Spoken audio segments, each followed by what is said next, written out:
We're here at Savvy's garden.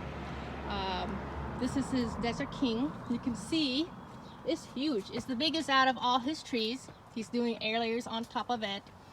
And this tree, this year, well, if the breakout wasn't, eaten, I think, even though it looks smaller than most tall Desert King trees, you can get at least 100 this year. And then next year, he is expecting at least 200 to 300 off of this size tree. So, you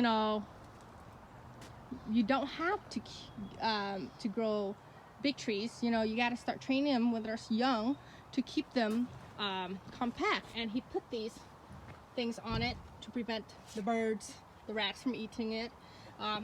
These won't ripen.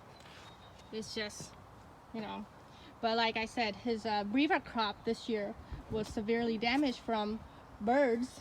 So these are a few that is still left from the rat damage. So we'll see his other Desert Kings around his garden to compare.